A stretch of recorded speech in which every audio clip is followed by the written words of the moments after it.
There's a gender gap in the STEM workforce, particularly for women from underrepresented groups. To help close that gap, the nonprofit Rosie Riveters is on a mission to inspire girls from diverse backgrounds to explore science, technology, engineering, and mathematics to help show them that this could be a career for them. Brittany Greer is the founder and executive director. Brittany, thanks for joining me on the podcast. Thanks so much for having me. I love what you're doing. I love that you're helping inspire young girls to think about STEM in a way that maybe they hadn't thought about it before. Let's start from the beginning. Why did you think it was necessary to create Rosie Riveters? So my background is communications. I've worked in everything from politics to Puma shoe influencers and everything in between. And that road actually led me into the nuclear industry. So I worked for an association called the World Association of Nuclear Operators, WANO for short. And we were very much looking at conversations around safety culture and communications, both externally and internally.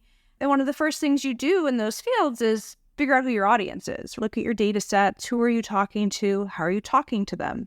And the data set that we pulled was male, almost entirely male. And I had said to our managing director at the time, look, we can have a conversation with this audience, but if we're looking to shift culture and you're looking to change things up, you've got to look at diversification of the workforce and why you don't have more women here. And so that set me on a journey around the world to talk to women who had found themselves as nuclear engineers or had worked their way to becoming nuclear engineers. And during that time, I got deeply immersed in what's often cited as the STEM pipeline. We like to talk about pathways as an organization, but the STEM pipeline was this kind of journey of where girls found themselves in STEM careers and where we lost them. And the first big disengagement point was middle school. There's great programs that were intervening at middle school, so at the drop-off point when we were losing nearly 30% of girls' participation in the subject matter.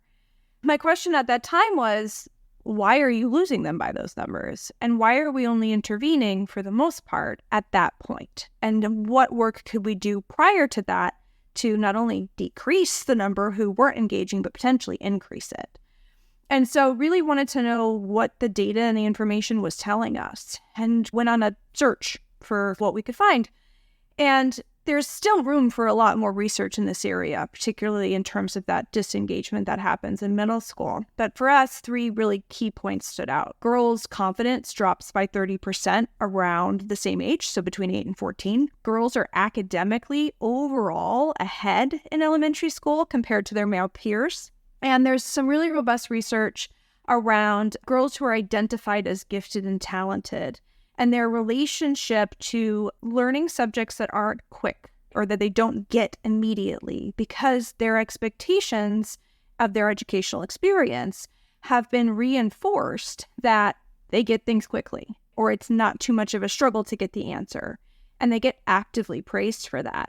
And so what we did was look at the lens of, well, if girls overall are academically ahead, maybe they were all having a similar experience overall of not really having the opportunity to have productive struggles early in their elementary school careers, that their relationship to learning was one that they should just be good at things, and that the space of we're going to go in and learn something new and maybe we don't have the answer and you might, God forbid, get a C on your first test was where we wanted to intervene. In the research that you did, when you were thinking about why women are not as represented in STEM fields. So you found that young girls, they hit, is it a societal roadblock or is it a way they're brought up? Because it's interesting that you say young girls, like they hit something and maybe it's a little hard for them to do and they're not used to having that challenge. Is there a challenge for young boys at that age? Absolutely. If you think about a boy's experience, if he's not academically ahead, like the girls are in class, his experience overall in early elementary school is one that he doesn't get an answer necessarily immediately. Boys are often told to sit back down in their seat or not wander off, or like they're going through this whole kind of opportunity in their early elementary school experience of having a productive struggle, getting things wrong before they get them right, and building confidence in the fact that they will get them right. So a lot of it has to do with just the curriculum and the aspect of the way that girls are approached in that early elementary school space and how they're challenged. And it's not that boys are desperately struggling, but they have that little more of a reach because of where they are overall academically in their development compared to where girls are. So if girls have less of a reach in that time when they're forming their relationship to learning, their relationship to learning is, I'm supposed to know the answer. I'm supposed to get it quickly. I'm supposed to follow the rules here. Whereas boys are having that earlier experience where they get to have the space to go, oh, I didn't get it the first time, but I'll get it the next time. Or, oh, I'll figure that out. That's growth mindset. That's ultimately what leads into women not applying for jobs unless they're 180% qualified versus a young man walking into a space and going, I'm 75% qualified for this. I have the confidence that I'll get there. And they hopefully do. And so it's those early formative years of how do I learn? Where do I find praise and success within that space of my educational experience?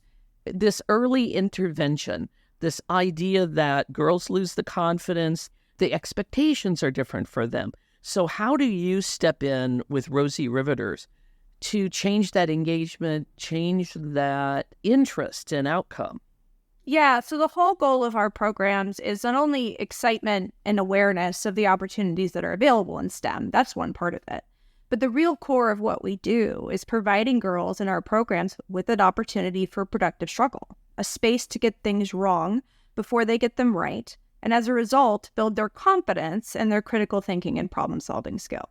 And we do that through hands-on STEM projects. For our littlest participants, when there's still step-by-step instructions involved, there's maybe that slight push out of something, a new skill set that they haven't done before, that we're going to learn as a group and we're going to figure out. Then our 6th through 8th graders, it comes in the form of, we don't do step-by-step instruction. We do a pre-lesson of information, and then you have a operational example and a table of materials. And the first 2 things we hear in our program, without fail, are, this is hard, and my favorite one is, it's not fair, right? They've never had to do a project that way before. They're so used to, in their school environments, of having complete these steps, take this test, do these things, and they do that beautifully. So when they come into our programs and all of a sudden there's no instructions, that this isn't fair is a natural reaction.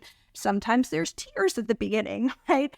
And so a lot of what we're doing in our program is supporting them to build confidence in their skill sets. So that might look at, let's look at the example and tell me 2 things you see. Okay, great. Are those 2 things on the table? Awesome. Can you try and putting those 2 things together for me first?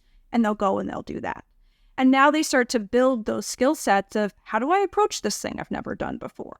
Or I wire my wires the wrong way and it won't turn on and I have to unwire the whole thing. I always liken it to the frustration one feels when you put the IKEA leg on the wrong way and you have to deconstruct the whole thing and stick with it.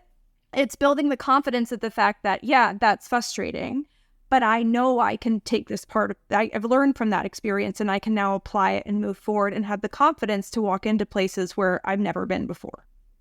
Can you describe for us, given that this is mostly, this is an audio podcast, describe to us what's in the kits that you're talking about, these learning kits that might be in front of a young woman? They're a range. So we literally cover the breadth of STEM. We do everything from explore hydraulics and make a hydraulic desk lamp where the arm goes up and down to exploring the science of sound. So in those kits, and we also have just programs where there's materials on the table, but in the kits, it's all of the materials needed to complete the project operationally. So to build a harmonica, we have popsicle sticks and rubber bands and straws. And if you put those together in the right way, you can make a harmonica that vibrates and makes sounds. And they'll apply that to the science of sound, and we'll connect that to the pro AV industry, and we'll make really loud sounds on a sound app and explore all of the things that have to do with that subject matter. Or you could have all of the materials to make a robot that draws. So you'll have a cup and a 3-volt motor and a battery pack and markers and double-sided tape. And the cool thing is that within that kit, I might build my art bot one way, and I have built my art bot 1,000 times over with many people and given my example as the way to work from. But those same materials can complete the objective of, I'm going to build a robot that puts marker on the paper because the motor moves 1,000 other ways. And the beauty of that is that you get 1,000 other ways of completing the same objective, and then we get to look at the power of everybody's separate process through that. So the kits really do range, but all the materials to complete the project that's at hand are included, and then they're optimized for the best success for the age group who's working with them. Because they're not pre-printed on a CNC machine and fit together perfectly, there's this open-endedness to them that the final creations are going to vary. So you are providing these kits to whom, and how do they get into the hands of these young girls? Through partnerships. We always say that one of the large pillars of what we do as an organization is accessibility of our programming. We are not an if you build it, they will come type of an organization. We're an if you build it, find the right community partners, listen and adapt, then you have usable tools that are valuable to the community that you're serving. So we partner with everybody from affordable housing associations to the Girl Scouts, and they have programs and kits that are tailored to their populations and their needs. So the Girl Scout kits that we work with, for instance, all of the instructions are tailored to troop leaders about how they meet the objectives of Girl Scout badges. We also deliver our kits in schools across the country. We've done over 12,500 of our kits directly in schools from Florida all the way to California. And those projects, instead, the instructions and the information are tailored to be plug and play for classroom teachers. So they're aligned to learning standard. They tell how they fit into 45 minutes for a build if that's all that they have available for them in a classroom. The materials are all delivered in plug and play. And so the audiences vary, but they're all built on working with organizations who are already serving students and usually fulfilling additional levels of community need that go beyond what we do as an organization, whether that's feeding kids or teaching kids or providing a summer camp opportunity. We partner with other organizations and then facilitate through them as a part of those programs. We also separately have Saturday programs that are taught by our instructors, but the STEM kits are delivered through community partnerships. You mentioned that some of the first reactions when the materials, like if you are putting random materials in front of young girls and they're going, oh no, this is hard, I can't do this. What's the ultimate reaction after somebody actually does it and builds it and makes something come alive, so to speak? That's literally why we do what we do. And it's why volunteers come and volunteer with us for years, or teachers teach with us when they have full-time jobs in STEM. It's watching a kid go from I can't to look what I did. Because once you get through the struggle and you have completed the task and you did something that you didn't think was possible or you didn't think was fair, there is a radiance that comes off of a participant after that moment. And they're excited to show you and talk about it. And sorry, parents are probably going to talk about it for weeks on end when they come home, right? And how they built it and how they did it. And then we work to have continued engagement opportunities so we get to reinforce that moment, reinforce that you are more than capable of doing this. You've done it. It's interesting even in those builds of those moments where somebody will do the first step and go, well, I can't do it. And the answer is you already did it. You just got to keep going. And so those moments of just pure pride are truly why we do what we do, and helping somebody find the power in their process, right? Because there are different outcomes. And so we get to look at those projects around the room and go, yeah, maybe it took you twice as long as your neighbor, but you have totally different things and they're both incredibly valuable to this space. Or maybe your neighbor built theirs in a completely different way than you. You both hit objective. This is the power of diverse workforces. This is where you get innovation and new ideas and opportunities. And a lot of times it's also working to help them find advocacy for their needs in a learning environment. Do you present differently than somebody else? And can you talk to your teacher about that so that there's maybe more breadth and empathy for your space to bring your process to the table? And so it really is just a magical experience all around. But it's goosebump inducing to watch a kid who was struggling, maybe on the verge of tears at the beginning, beaming with pride at what they've accomplished and completed at the end. There's nothing better than it. You start with the early intervention with younger girls, but you also have one part of your program called Rosie Innovators that you work with high school kids. Yes. So innovators literally came out of the fact that our alumni demanded it. So when we first started as an organization, we were doing early intervention. So we started at pre-K, we started at 4, we went through 14. And then the goal following that was that our 14-year-olds went and pursued those plethora of amazing other programs. Go to Girls Who Code, go to First Robotics, go and do all these other, do the internships, do all these awesome things. And they're doing those things. And they should be, because they're amazing programs. But because we're a continued engagement model, we had participants, like we have a participant who's currently in Rosie Innovators who's been with us for 8 years. It's a little hard to walk away when you stick a red headband on somebody and you build a community for them to go, okay, bye now, because I turned 14, right? It's like graduating and leaving your friends. And so they kept coming back and volunteering. And so we spent a good 2 years figuring out what was our response to that need for them to come back in high school. And so we built Rosie Innovators as a program, and we put it in beta testing. We wanted to really figure out what wasn't there and where could we support. We didn't want to reinvent the wheel. There's lots of great programs out there. We don't need to just repeat what other people are doing. And so where we landed was 2 things. Developing what are called soft skills. I don't like the term soft skills. I put it in air quotes, but we're on podcasts. You can't see my air quotes because I think they're just skills for life that we need.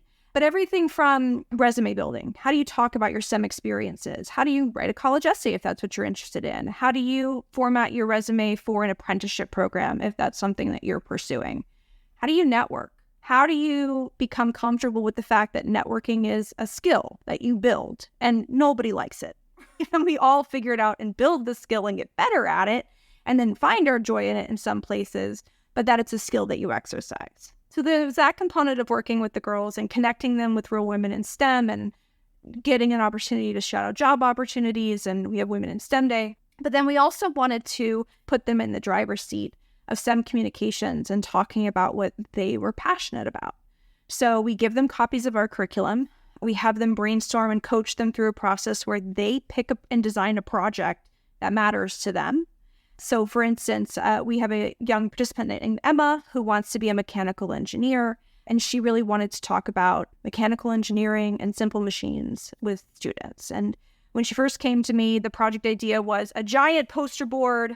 There was glue gun involved. There was a lot of things happening, and it was cool, but it wasn't necessarily going to fit the parameters of our program partners. So particularly in the school space, we needed something that didn't have hot glue for 3rd graders, that we could align to learning standards, etc. So we worked through the process, we narrowed it down, we had those conversations, we looked at audience, and she ultimately came down to this 5x7 pulley with bobbins and double-sided tape, which is miraculous, and talked about simple machines by having a hands-on project of building a pulley with students and talking about those things that she's passionate about. And so once those projects are developed, they put them on in a STEM night for a local school, and we fund that whole activation so the school can experience their projects. And then we encourage them to find community groups for them to go out and deliver. And then we fuel all of that with funding for all of the project materials. And then if at any time we use any of their projects, like we used Emma's recently in a 3rd grade delivery for all of 3rd grade at a local elementary school, we then license that project from them to use that within our wider programming.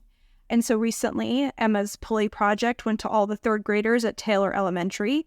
And through that process, we found out that Emma actually went to Taylor.